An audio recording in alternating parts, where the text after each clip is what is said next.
Hello my friends and welcome. There are some massive protests start to appear inside the Russian Federation, the Republic of Bashkirstan. Around 10,000 people gathered at the same spot in the town of Baimak. And obviously the Russian government sent some of the police reinforcements to get rid of the rioters. Start to arrest some of the people, but it didn't go well for them, because people on the square start to throw some of the stones and ice directly on the Russian militia. So indeed there were some of the clashes today between protesters and the Russian police. By the way, police forces were sent to the place from the other regions, so they're not from Bashkirstan. It all happened not because people were freezing, which is quite popular nowadays in Russia, but because of this guy, Bashkir national activist Fail Alsinov, and he goes for the rights of the local people of Bashkirians. Because of him, the local pro-Russian or pro-Putin government was unable to drill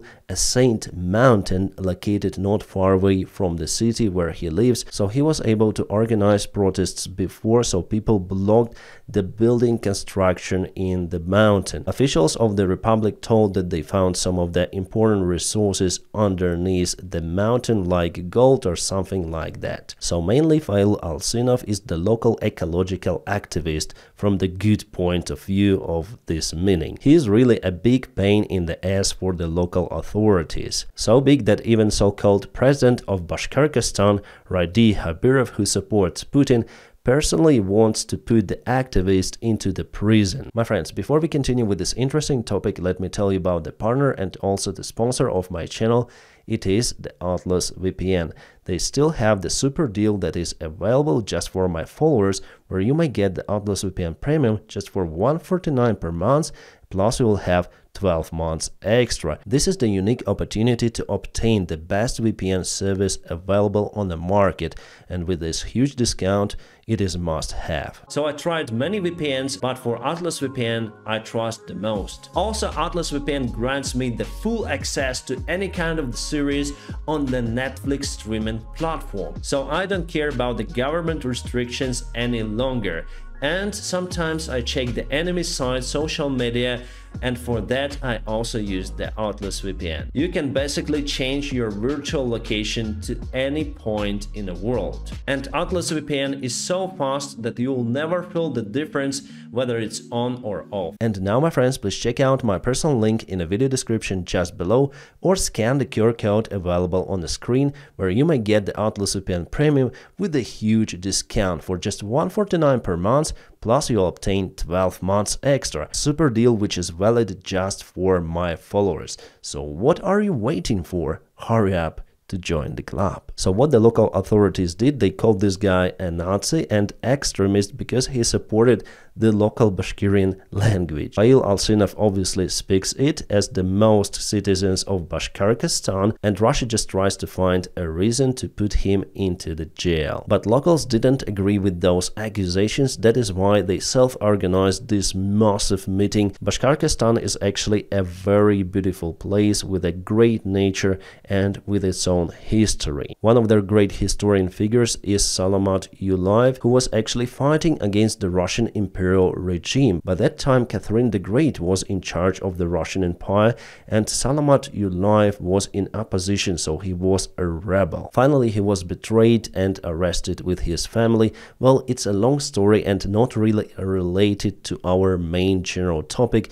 What I can say that later on he became a national hero of Bashkirstan, and still his figure has a large cultural influence on local people. And many Bashkirians see Fail Alsinov as a modern-day Salamat Yuliyev who fights for their rights. That's why he has a huge support in his town, the town called Baimak, the place where protests are ongoing. The population of the town is 17,000 people, so the level of the support of this guy is unimaginable. And there is actually a great chance that protests would spread all around Bashkirstan Republic, going to the main city of Ufa with around 1,700,000 people population. I think that overall there is understanding among Bashkirians that they've been occupied for a very long time. Their identity is being erased little by little. All of the activists who support the local language or the local culture and want to spread the awareness among locals about their own own identity somehow found themselves in prison. Plus, the war in Ukraine plays a great role in those riots, because people are somehow taken from their relatives to fight somewhere thousands of kilometers away. People with different history, religion, language have to die for the Russian peace somewhere because of Putin. That's why I'm sure that most people of Republic do hate the current Russian Tsar. Well, still there's the higher probability that Russia would just cease those riots, but still it is one more sign that Russia is unable to sustain itself as a modern-day empire. I'm absolutely sure that finally Russia will collapse. We should be ready for it. It will happen the same way as it happened with the Soviet Union. And finally, people of those republics like Bashkirs and Tatarstan will have their freedom, as well as many other Russian republics. So Putin really thinks that he wants to expand his empire, but definitely he does everything to collapse it. And now let's go back to Ukrainian topic. And today one more drone video was published of the actual battle with a different perspective and far better quality. Oh my god, just look at this Russian tank, 25 caliber, but it does its job. It is unable to penetrate the armor, but it got rid of the Russian aiming equipment and everything that was installed on that tank. We understand that this tank is capable to eliminate Bradley with a single shot, but Bradley spotted this tank at first and started massive fire, so sometimes caliber doesn't really that matter. This is the southern part of Ukraine, and here you can see the Chinese lend-lease to the Russian army. China sent many of those golf cars to the Russian Federation, which they use as the supply trucks. The Ukrainian army already got rid of many of those. This is the Eastern Front. Russia assaulted with their BMD, which was kaboomed with something really huge. It detonated with a severe blast, so it was caused by the FPV drone. Also, Russia tries to send some of the reinforcements to Marinka, but all of them are gone on the way. So you may see many of the Russian vehicles being just demolished on the way, not even reaching the front lines. Russia even started to use the ancient BTR-50 that was made in 50s.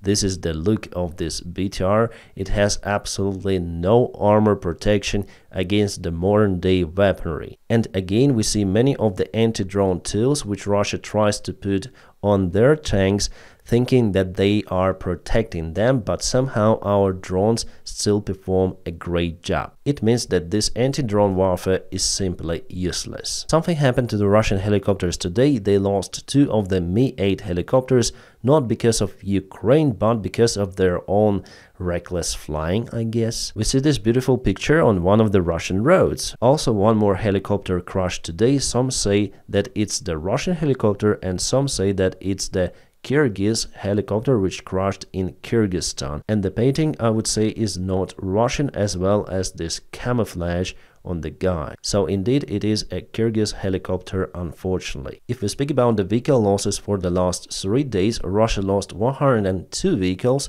Ukraine 38. By the way, 2 of the Russian Uragan rocket artillery systems plus 1 Grad that I showed you yesterday were confirmed destroyed. Unfortunately, as you can see, Ukraine also has losses, mostly caused by the Russian FPV or Lancet drones. Absolutely great news from our European allies. France will supply 40 long-range Scalp cruise missiles to Ukrainian army. Awesome, plus hundreds of aviation bombs, as they say. Also, France promised to sign a security guarantee agreement with Ukraine before Canada and UK did it. Plus, also news from Germany. Chancellor Scholz announced the increasement of the military support of Ukraine by 3 billion euros. So instead of 4 billions, Ukraine will obtain 7 billion euros for the military support from Germany alone this year. Indeed, it is a huge help for Ukraine. So Germany, thank you. France, thank you. Everyone who supports Ukraine, thank you a lot. And you know, even to Hungary, because they're ready to lift their veto on the main support for Ukraine. 50 billion euros, so probably Ukraine will obtain those this year. There are also some of the mixed news today coming from Germany. So there was the voting in Bundestag about supplyment of the Taurus cruise missiles to Ukraine, and just 178 MPs voted for it. 485 voted against, but it doesn't mean that we will not obtain those cruise missiles. Let me tell you why. From what I understood, the paperwork with this project wasn't done correctly. That is why it wasn't voted for. Many experts say that Ukraine will finally obtain those Taurus cruise missiles.